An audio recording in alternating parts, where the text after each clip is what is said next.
I hadn't fought since August of last year.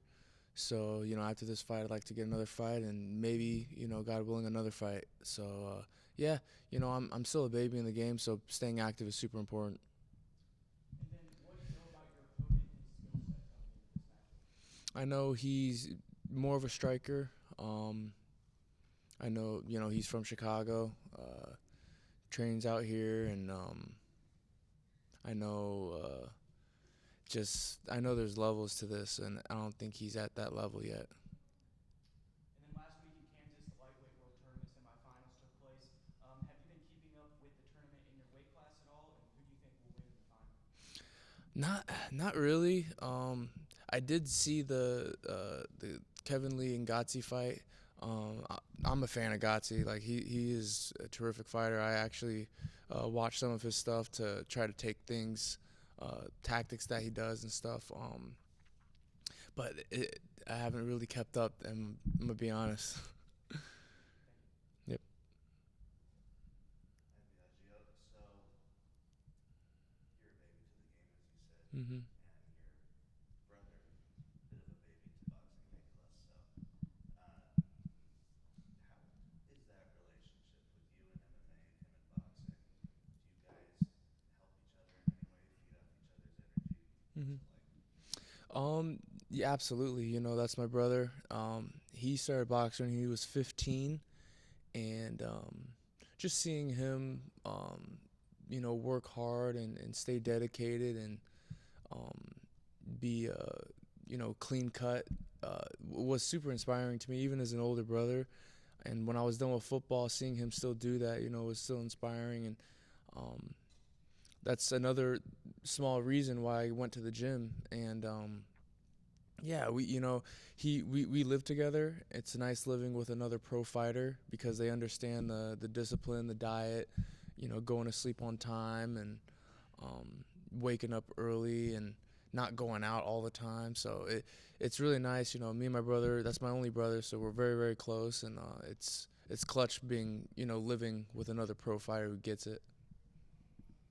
Well, that's all for me. I wish the two of you the most success. Thank you. Hey, over here. I saw an interview you did 10 months ago where you said you're still figuring out how much power to put into every single punch. Is that still something that's true, or have you figured that out? How much power? What? I'm sorry. To put into every single Oh punch yeah. when you're fighting? Oh yeah. I'm still figuring that out. With 4 ounce gloves, you don't have to throw 100% to knock somebody out. Even in my last fight, it felt like I threw 20%, and the guy went down. So it's more like precision and timing. Um, that's kind of like what does it.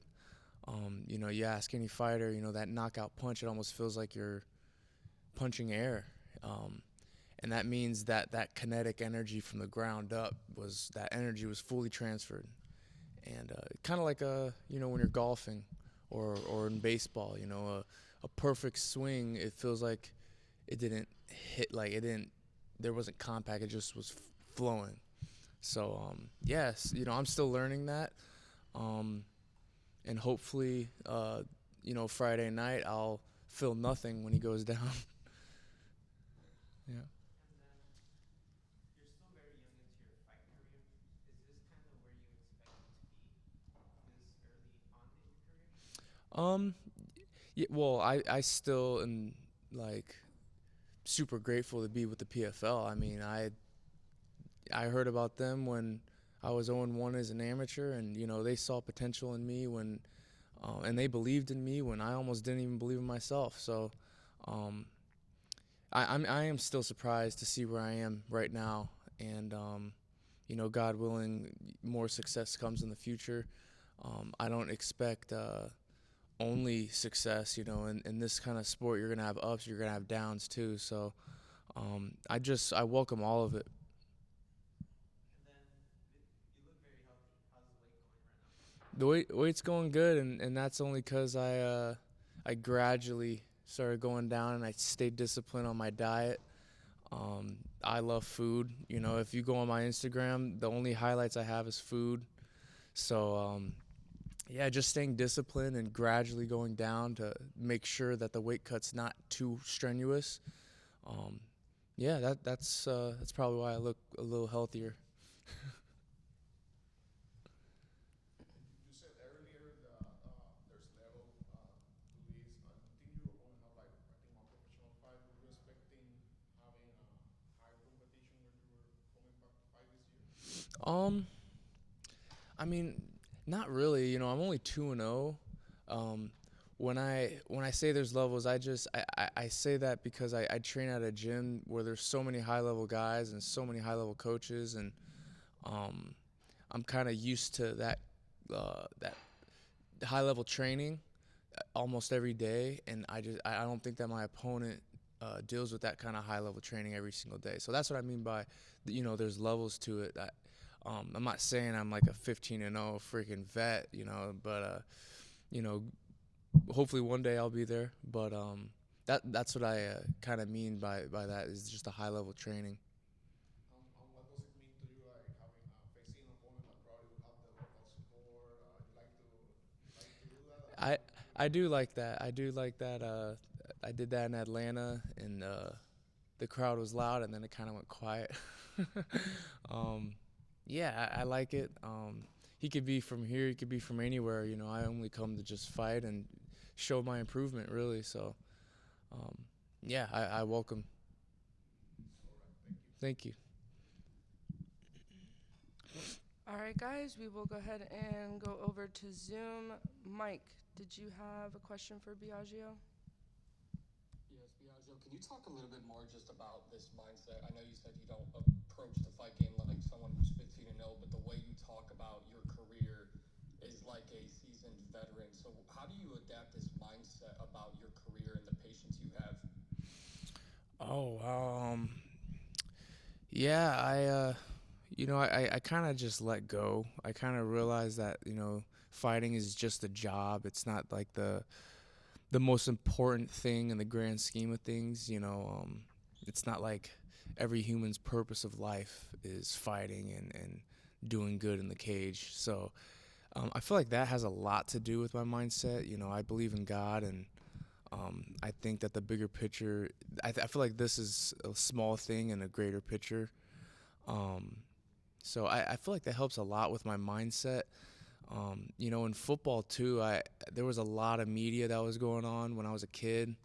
A lot of talking to the camera, a lot of interviews, a lot of that stuff. So I feel like that helps a lot with the media side. As far as the sport of MMA, I'm still learning and I'm still growing, and I'm still developing myself, stylistically, technically, and yeah, I've just accepted that. That's kind of basically how my mindset goes, and how I think really. Yeah, I'm super excited for the future. I don't even know what the future holds. That's one thing that you won't hear from a lot of fighters is I don't know. They always say, "Oh, I'm the best. I'm gonna do this. I'm gonna do that. I'm gonna," you know, um, I don't know. I'll be here to say it first. I don't know what's gonna happen Friday. I trust in the who created everything. So, yeah. I absolutely love your mindset. Last one for me. We've seen the PFL kind of go through a change, throughout the roster and the format and all that. Excuse me. You're one of the guys who they can really build and develop, their long-term plans around. What does it mean to you to be part of the homegrown talent that PFL wants to take to the top with them? Man, I'm super grateful.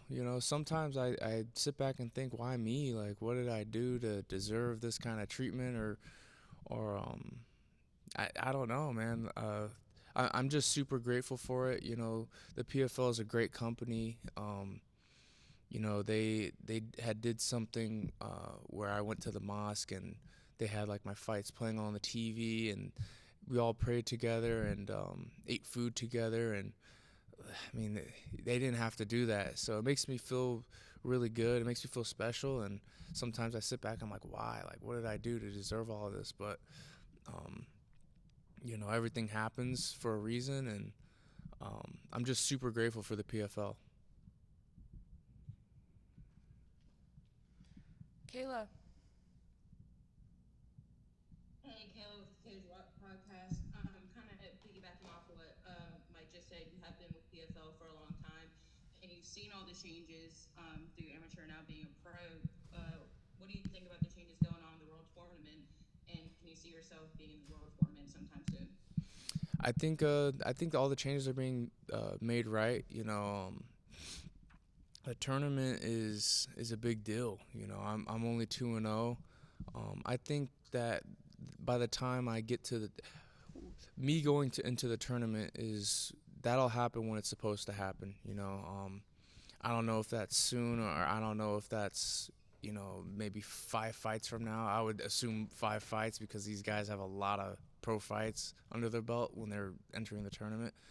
But yeah, I have no idea. I trust Coach Dennis. So if whenever he thinks I'm ready to compete at that kind of level, then that's when I'll do it. Yeah, the PFL is making all the right changes. They're doing all the right things. Awesome. Last question, just a little fun question. They said your social media is a lot about food. After a weight cut or after your fight, do you have a go-to food that you love after each one? Yeah, after weigh-ins, I always my go-to is pancakes. I love pancakes. Um, there's a lot of carbs in it, and there's a lot of sugar, so I like to get those nutrients back. And yeah, my go-to is pancakes. That's after every weigh-ins, it's pancakes. I'll say pancakes again because I love pancakes. Pancakes, that's for sure. Best of luck this week. Thank you. Shady.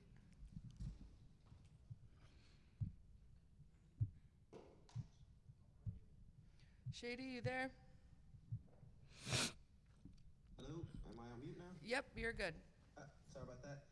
Shady Shay with MMA Dungeon. Biaggio, how you doing? Good. How you doing? Good.